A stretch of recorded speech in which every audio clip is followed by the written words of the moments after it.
चूड़ी हमें किस हाथ में कितनी पहननी चाहिए। नमस्कार दोस्तों, मैं हूं ममता तिवारी और आप सभी का स्वागत करती हूं मेरे चैनल ममताज वे में। कैसे हैं आप सब, तो ये बताने के लिए कमेंट बॉक्स में हमेशा की तरह जय माता दी जरूर लिखिए। तो चलिए आज हम इस वीडियो में जानेंगे कि चूड़ियां पहनते समय हमें किन बातों की बहुत अधिक ध्यान रखनी चाहिए और किस प्रकार से किस हाथ में कितनी चूड़ी पहने कितना ना पहने। मायके ससुराल का लेके आप लोगों के बहुत सारे कमेंट्स थे, वो भी मैं थोड़ा सा आपके साथ शेयर करूंगी। और शाखा पोला जो है इसके क्या नियम है वो भी मैं आपके साथ शेयर करूंगी। और जो पुरानी हो जाए चूड़ियां तो उसका क्या करें, कैसे रखें, कैसे स्टोर करें, इन सभी महत्वपूर्ण बातों को हम इस वीडियो में जानेंगे। तो आप बने रहिए मेरे साथ मेरे चैनल पर। अगर आपको मेरा वीडियो पसंद आता है तो प्लीज़ आप मेरे चैनल को सब्सक्राइब कर दीजिएगा, बेल आइकन को प्रेस कर दीजिएगा, जिससे मेरे वीडियो के नए नोटिफिकेशन आप लोगों के पास सबसे पहले पहुंचे। तो चलिए शुरू करते हैं। मैं जितने नियम है थोड़ा सा लाइव आपको दिखा देती हूँ। ऐसे तो मैं बोल के चूड़ी के लिए कई वीडियोज डाल चुकी हूँ और आप लोगों ने बहुत अधिक पसंद भी किया है। तो थोड़ा सा मेरी बहनों को ना इस वीडियो से बहुत अधिक हेल्प मिलेगा, क्योंकि मैं करके दिखा दे रही हूँ तो और भी अच्छा रहेगा आप लोगों के लिए। तो चलिए शुरू करते हैं कि किस प्रकार से हमें क्या करनी है।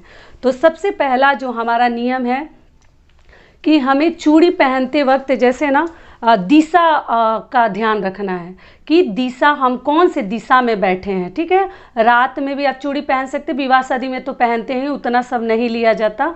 बाल वगैरह धोने के बाद आपको तुरंत चूड़ियाँ नहीं पहननी चाहिए, नई चूड़ियाँ।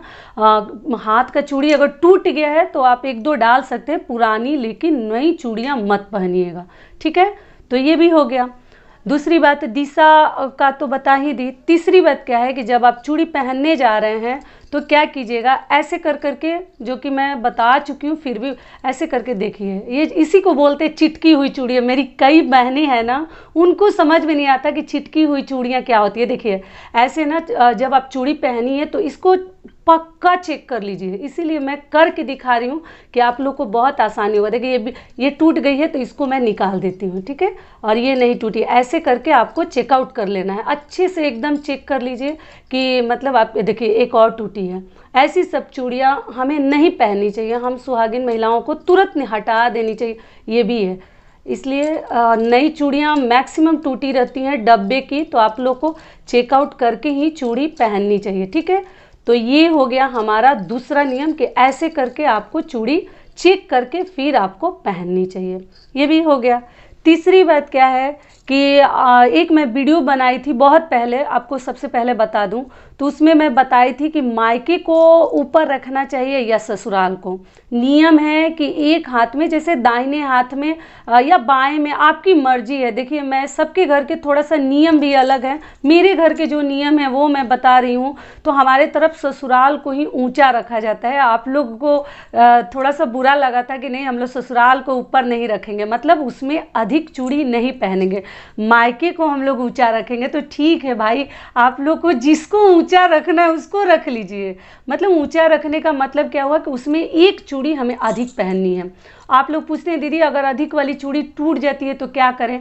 तो आप क्या कीजिए कि अगर आपके पास एक्स्ट्रा है तो उसमें डाल के फिर अधिक कर लीजिए। जिस हाथ की अधिक वाली चूड़ी टूट गई है, या जिसमें अगर आपके पास चूड़ी नहीं है तो एक हाथ का कम कर दीजिए, तो फिर एक ज़्यादा एक कम हो जाएगा। नियम यही है कि एक हाथ को दाहिने हाथ को जो ससुराल है, ससुराल को ही ऊंचा रखा जाता है। तो आप दाहिने को बना लीजिए या बाएं को बना लीजिए, आपकी मर्जी है। हमारे तरफ ससुराल को ही ऊंचा रखा जाता है। बहुत सारी मेरी बहनों को खराब लगा था कि नहीं हम लोग मायके को ऊंचा रखेंगे। ठीक है, आप लोग को जिसको ऊंचा रखना है रख लीजिए, लेकिन एक हाथ में कम और एक हाथ में ज़्यादा, एक चूड़ी का अंतर पक्का रखिएगा। ठीक है, तो ये हो गया हमारा तीसरा नियम।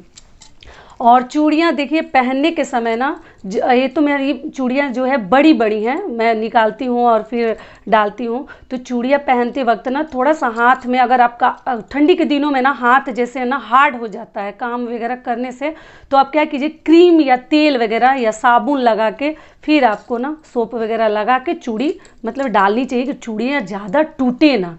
ठीक है, ये भी हो गया। अब मान लीजिए कि ये मेरा, एक चीज़ बता देती हूँ आपको, मान लीजिए ये हाथ मेरा खाली है, ठीक है, मैं पूरा हाथ खाली कर दी हूँ और मुझे चूड़ी पहननी है। तो अभी तो मेरे हाथ में ऐसे देखिए ये रक्षा सूत्र है, धागा है। आपको ऐसे क्या करनी है, ऐसे कुछ अपने पास रखिए, ऐसे धागा को डाल लेनी है, हाथ को खाली नहीं रखना है, ऐसे धागा एक डाल के रखिएगा।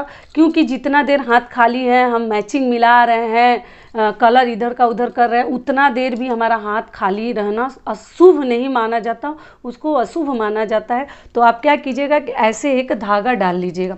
मान लीजिए धागा नहीं है, दुकान वगैरह में आप पहन रहे हैं, कुछ शाखा पोला ही मान लीजिए पहनने जाते हैं, तो भी हाथ हमारा खाली कर दिया जाता है, क्योंकि इसको पीछे लोग रखते हैं और ऊपर से गोल्ड का चूड़ी या कांच की चूड़ी, आपकी मर्जी है।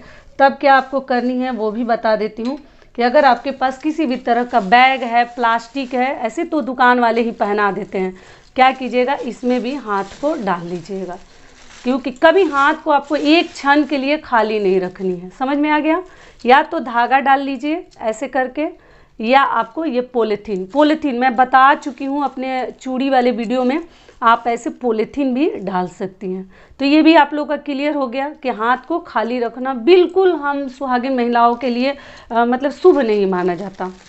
तो ये हो गया हमारा चौथा नियम, ये भी आप लोग को समझ में आएगा। पांचवा नियम क्या है कि अकेले जैसे ना सिर्फ गोल्ड की चूड़ी नहीं पहननी है, साथ में एक ही डालिए, दो ही डालिए, लेकिन कांच की चूड़ी आपको पहन लेनी है, वो भी मैं बता चुकी हूँ। अगला नियम क्या है कि अपनी पहनी हुई चूड़ियाँ जैसे हाथ से उतारी हैं, किसी को क्षण भर के लिए कहीं मिक्स एंड मैच करना है तो आप दे सकते हैं, शादी विवाह पार्टी में पहन के जाने के लिए। परमानेंट नहीं देनी है, नया दे दीजिएगा लेकिन परमानेंट चूड़ी को मत दीजिएगा। ये भी हो गया। अब ये है शाखा पोला, जो बंगाल में ना बहुत अधिक फेमस है, और शादी के समय जैसे जितना मंगलसूत्र इम्पॉर्टेंट है मतलब हमारे तरफ, उतना ही ज़्यादा ये वेस्ट बंगाल में, कोलकाता में जो बंगाली लोग हैं वो पहनते हैं शादी के समय। तो ये मेरे पास भी है, मैं भी पहनती हूँ, हमारी भी सासू माँ मुझे खरीद के दी थी। तो ये शाखा पोला का क्या नियम है, अभी मैं उतार के रख दी हूँ, कभी कभी ना मतलब ये थोड़ा सा छोटा हो गया मेरे में, लगता है कि बार बार निकालने और डालने से टूट जाएगा। तो इसका क्या नियम है, अगर आप शाखा पोला पहनती हैं, मैं बता चुकी हूँ लेकिन लाइव में थोड़ा सा आपको दिखा दे रही हूँ, तो क्या कीजिएगा, इसका रोज का क्या नियम है, जब अपने मांग में जिस मतलब आप लोग बृहस्पतिवार को बोलते हैं मांग में सिंदूर नहीं लगाते हैं, ठीक है, जिस दिन नहीं लगाती हैं कोई बात नहीं है, लेकिन जब आप सिंदूर लगाती हैं ना, ये मैं लगा के भी आपको दिखा देती हूँ, इसका यही नियम है। देखिए, जब भी आप सिंदूर लगाइए तो उसी फिंगर को, उसी उंगली को जिससे मांग हम भरेंगे, उसी उंगली को ना, जैसे यहाँ पर यह है ना शाखा का जहाँ ज्वाइंट है, देखिए ये जो ज्वाइंट है ना शाखा का, ये शंख से बनता है और ये बहुत ही मतलब शुद्ध चीज़ होता है और इसको पहनना चाहिए, जिसको जो श्रद्धा है पहननी चाहिए, आपको पहन सकते हैं।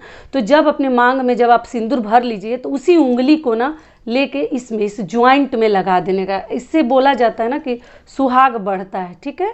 तो आपको जब शाखा पोला का यही नियम है, जब भी आप पहनते हैं सिंदूर इसमें पक्का लगा दीजिएगा। तो ये हो गया हमारा पांचवा या छठा नियम। ये पोला है, ये सिंगल कभी नहीं पहना जाता, शाखा के साथ। देखिए इसका डिजाइन कैसे होता है, ये गोल नहीं होता, ये शंख से ना काट के बनता है, जो कि आप लोग को, मुझे लग रहा है मैक्सिमम लोगों को मालूम होगी ये बात।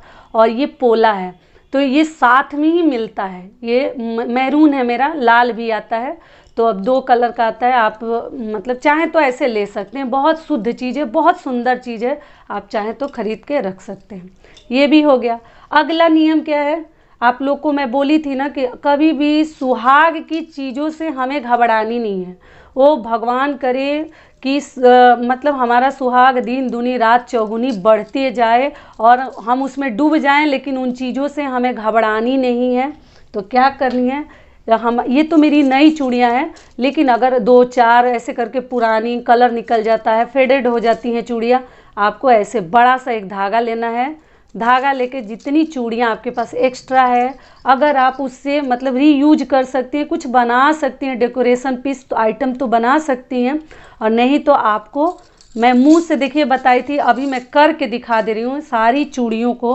ये तो नई चूड़ियाँ हैं, पुरानी चूड़ियों को ऐसे करके, कितना चूड़ी होता है, बहुत अधिक नहीं होता है, मैक्सिमम तो जो टूट जाता है उसको आप ना जैसे 2-3 बार ऐसे चूम के फेंक दिया जाता है, मतलब उसको चलो हटा देंगे। लेकिन जो चूड़ियाँ ऐसे क्रैक हो गई हैं, क्रैक के बाद ओल्ड हो गई हैं, उन सभी चूड़ियों को ऐसे करके आपको देखिए, मैं सबको डाल के आपको दिखा ही देती हूँ। और इन सभी को ना ऐसे बांध देंगे, और बांध के या तो आपके छत पर कहीं कुछ है या आपके छज्जा पर, मतलब ऐसे कार्टून में या कहीं लटकाने वाला चीज़ें ऐसे करके लटका दिया करिए, ठीक है। लेकिन हमें फेंकनी नहीं है इधर उधर, ये ना कि वहाँ फेंके उधर फेंके, बच्चों को दे दें खेलने के लिए, बच्चे तोड़ देंगे।